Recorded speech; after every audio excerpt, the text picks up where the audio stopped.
નમસ્કાર વિદ્યાર્થી મિત્રો, આપણી સૈયારી YouTube channel social science Sanjay sir પ્રજાપતિમાં આપ સર્વેનું હાર્દિક સ્વાગત છે. મિત્રો, આજે આપણે પાઠ નંબર 15 આર્થિક વિકાસ વિશે સંપૂર્ણ માહિતી મેળવવાના છે.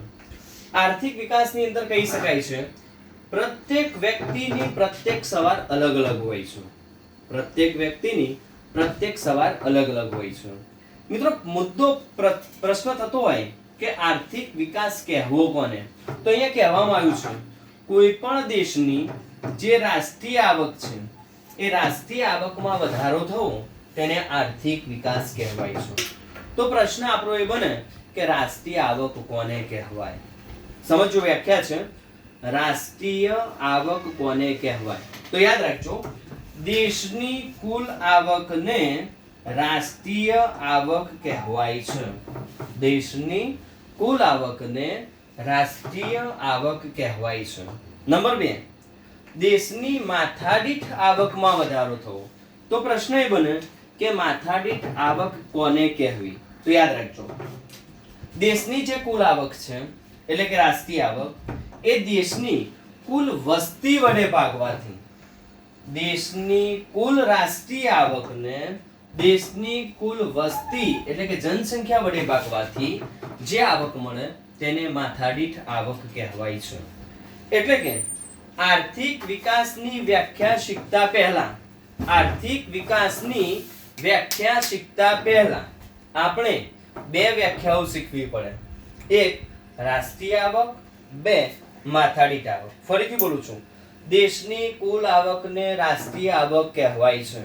નંબર 2 માથાદીઠ આવક, દેશની કુલ આવકને દેશની કુલ વસ્તી વડે ભાગવાથી જે આવક મળે તેને માથાદીઠ આવક કહેવાય.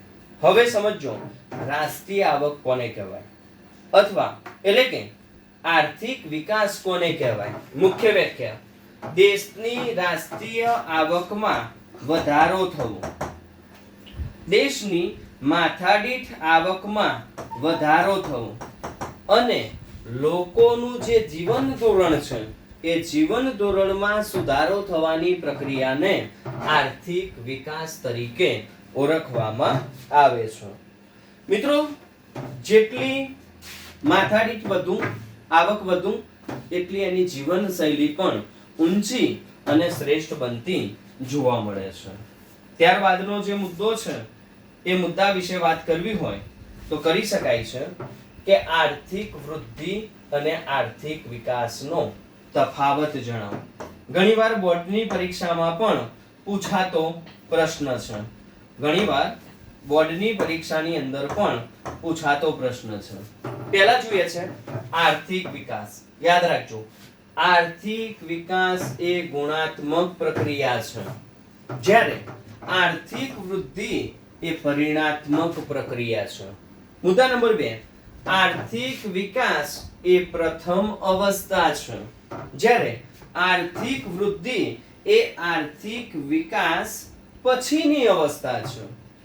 મિત્રો, ખેતી ક્ષેત્રે નવા સંશોધનો થવા એટલે કે બિયારણોની જાત સુધરવી એ આર્થિક વિકાસની પ્રક્રિયા છે.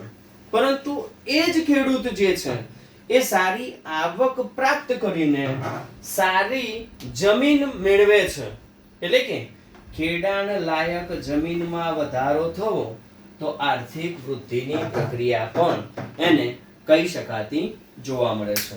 ત્યારબાદ છેલ્લો મુદ્દો લખવાનો, આર્થિક વિકાસ એ વિકાસશીલ દેશોમાં જોવા મળે છે, જ્યારે આર્થિક જે વૃદ્ધિ છે એ વિકસિત દેશોમાં જોવા મળે છે. મિત્રો, આપણો ભારત દેશ એ આર્થિક રીતે વિકાસશીલ દેશોમાં છે, જ્યારે અમેરિકા છે એ આર્થિક વૃદ્ધિમાં જોવા મળે છે. ત્યારબાદ પ્રશ્ન પૂછાય છે વિકાસશીલ અર્થતંત્રના લક્ષણો જણાવો. મિત્રો, યાદ રાખજો, પહેલા તો વિકાસશીલ અર્થતંત્ર કોને કહેવાય. વિકાસશીલ અર્થતંત્ર કોને કહેવાય? વિશ્વ બેંકે 2004 ની અંદર વ્યાખ્યા આપી છે. વિશ્વ બેંકે 2004 ના વિશ્વ વિકાસ અહેવાલની અંદર કહ્યું છે જે દેશની માથાદીઠ આવક $735 થી ઓછી હોય, જે દેશની માથાદીઠ આવક $735 થી ઓછી હોય તેવા દેશને વિકાસશીલ દેશ તરીકે ઓળખવામાં આવે છે. મિત્રો વિકાસશીલ દેશના એટલે કે વિકાસશીલ અર્થતંત્રના જે લક્ષણો છે એ લક્ષણો અહીંયા 9 લક્ષણો સમજવાના છે. 9 લક્ષણોમાં પ્રથમ જે લક્ષણ છે એ લક્ષણની વાત કરીએ છીએ આપણે નીચી માથાદીઠ આવક. મિત્રો વિકાસશીલ દેશ છે તો માથાદીઠ આવક $735 થી ઓછી હોય. જો તમારી માથાદીઠ આવક ઓછી તો તમારી જીવન શૈલી પણ જીવન ધોરણ પણ નીચું જોવા મળે છે. વસ્તી વૃદ્ધિનો જે દર છે એ વધુ માત્રામાં જોવા મળે છે. નંબર 2 ઉપર છે વસ્તી વૃદ્ધિ. મિત્રો ભારત દેશ એ વિકાસશીલ દેશ છે. વસ્તી વૃદ્ધિનો દર ખૂબ વધુ માત્રામાં જોવા મળે છે. અહીંયા તો કહ્યું છે વિકાસશીલ રાષ્ટ્રોનો વસ્તી વૃદ્ધિનો દર કેટલા ટકાથી વધુ જોવા મળે છે? 2% થી પણ વધુ માત્રામાં જોવા મળે છે. નંબર 3 ઉપર લક્ષણ છે કૃષિ ક્ષેત્ર પર અવલંબન. જો વિકાસશીલ દેશ હશે તો વિકાસશીલ દેશની મુખ્ય આર્થિક પ્રવૃત્તિ એ ખેતી છે. યાદ રાખજો, વિકાસશીલ દેશની મુખ્ય આર્થિક પ્રવૃત્તિ કેવી છે? ખેતી છે. પ્રશ્ન પૂછાય વિકાસશીલ રાષ્ટ્રોના લોકોમાં ખેતીનો ફાળો કેટલા ટકા છે? 60% લોકો. 100 વ્યક્તિમાંથી 60% લોકો એટલે 60 વ્યક્તિ ખેત વ્યવસાય સાથે જોડાયેલા છે. મિત્રો રાષ્ટ્રીય આવકની અંદર એટલે કે દેશની કુલ આવકમાં જો વિકાસશીલ દેશ હોય તો ખેતીનો ફાળો કેટલા ટકા જોવા મળે છે? 25% જેટલો જોવા મળે છે. આમ કૃષિ ક્ષેત્ર પર અવલંબન એ પણ વિકાસશીલ અર્થતંત્રનું મુખ્ય લક્ષણ કહી શકાય છે. નંબર 4 ઉપર કહેવામાં આવે છે આવકની વહેંચણીની અસમાનતા. મિત્રો અહીંયા કહેવું હોય તો કહી શકાય છે કે બે બાજુના ક્ષેત્રો, એક બાજુ શહેરી ક્ષેત્ર જોવા મળે છે, બીજી બાજુ ગ્રામીણ ક્ષેત્ર જોવા મળે છે. અહીંયા કહ્યું છે કે દેશના 20% જે ધનિક લોકો છે એની માથાદીઠ જે આવક છે એ રાષ્ટ્રીય આવકમાં હિસ્સો 40% જેટલો જોવા મળે છે.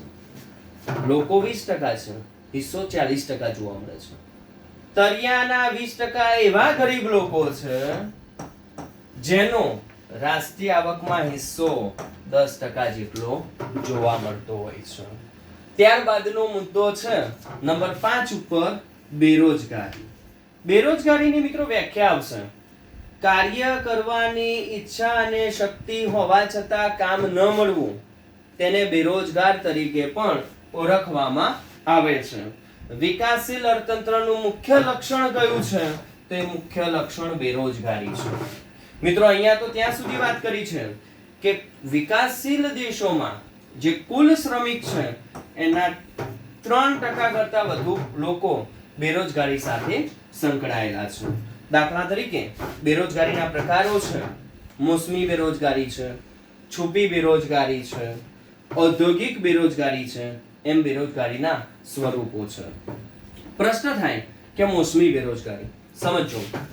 મિત્રો ભારતની અંદર જે ખેડૂતો છે અમુક એવા ખેડૂતો જે જમીન છે બોર બનાવે છે પાણી નીકળતું નથી હોતું તો આવા ખેડૂતો ચોમાસા દરમિયાન જ ખેતી કરે છે અને આવક પ્રાપ્ત કરી શકે છે.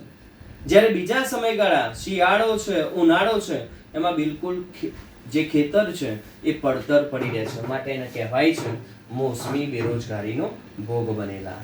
ત્યારબાદ છે નંબર 6 ઉપરનું લક્ષણ એટલે લક્ષણનું નામ છે ગરીબી. મિત્રો ગરીબીની વ્યાખ્યા છે જે વ્યક્તિ અન્ન, વસ્ત્ર, રહેઠાણ, શિક્ષણ અને આવકની માત્રા બિલકુલ ઓછી છે એવા જે વ્યક્તિને ગરીબ તરીકે ઓળખવામાં આવે છે. અહીંયા કીધું છે અનાજ છે, કપડા, રહેઠાણ, શિક્ષણ અને આરોગ્યની સેવા સંતોષી શકતો નથી તેવા વ્યક્તિને ગરીબ કહેવાય છે. ભારતની કુલ વસ્તીમાં ગરીબીનું પ્રમાણ વિકાસશીલ દેશોમાં કુલ વસ્તીમાં ગરીબીનું પ્રમાણ કેટલા ભાગનું છે? તે ભાગ છે ત્રીજા ભાગ કરતા પણ વધુ જોવા મળે છે. લક્ષણ નંબર 7 ની અંદર કહેવાય છે દ્વિમુખી અર્થતંત્ર. મિત્રો દ્વિમુખી અર્થતંત્રમાં એક બાજુ ગ્રામીણ ક્ષેત્ર છે, બીજી બાજુ શહેરી ક્ષેત્ર છે.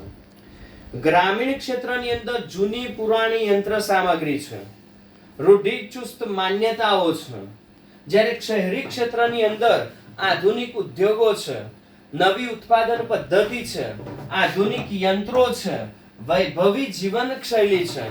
આમ બે બાજુ એક ગ્રામીણ ક્ષેત્ર અને એક શહેરી ક્ષેત્ર બંનેની જીવનશૈલી અલગ અલગ છે, બંનેની આવક અલગ અલગ જોવા મળે છે, માટે અર્થતંત્ર કહેવાય છે દ્વિમુખી અર્થતંત્ર તરીકે ઓળખાય છે.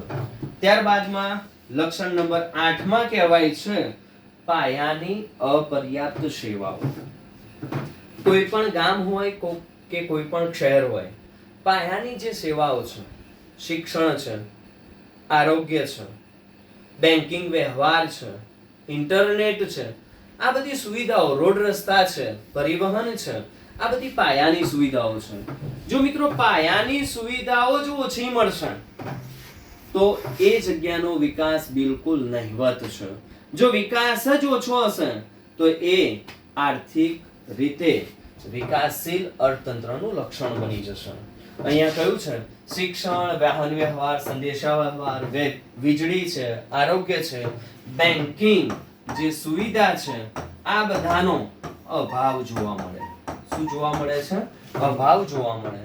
એવી જગ્યાએ વિકાસશીલ દેશમાં એનું સ્થાન આવશે. નંબર 9 નું લક્ષણ છે આંતરરાષ્ટ્રીય વ્યાપારનું સ્વરૂપ.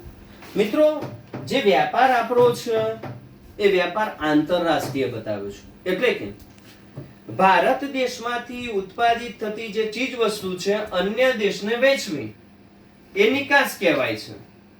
જ્યારે ભારત દેશ અન્ય દેશ પાસેથી વસ્તુ ખરીદે છે ત્યારે તેને આયાત તરીકે ઓળખવામાં આવતું હોય છે. અહીંયા તો કહ્યું છે કે નિકાસની અંદર કૃષિની પેદાશો છે, બગીચાની પેદાશો છે અને કાચી ધાતુઓની નિકાસ કરે છે. માટે આ વસ્તુઓની માંગ પણ વિદેશમાં ઓછી છે. કોઈ પણ વસ્તુની માંગ ઓછી તો એના ભાવ પણ ખૂબ ઓછા જ જોવા મળે છે. બીજી બાજુ જે આપણે આયાત કરીએ છીએ એ આયાતની અંદર જે વસ્તુની આપણે આયાત કરીએ છીએ એ આયાતની અંદર ઔદ્યોગિક પેદાશો છે, યંત્ર સામગ્રી છે, એની આયાત કરીએ છીએ. માટે નિકાસ કરીએ છીએ સસ્તી વસ્તુની, આયાત કરીએ છીએ મોંઘી વસ્તુની, માટે આપણે વિદેશી દેવું વધે છે. વિકાસશીલ દેશોના ભાગમાં વિદેશી દેવું વધતું પણ જોવા મળે છે.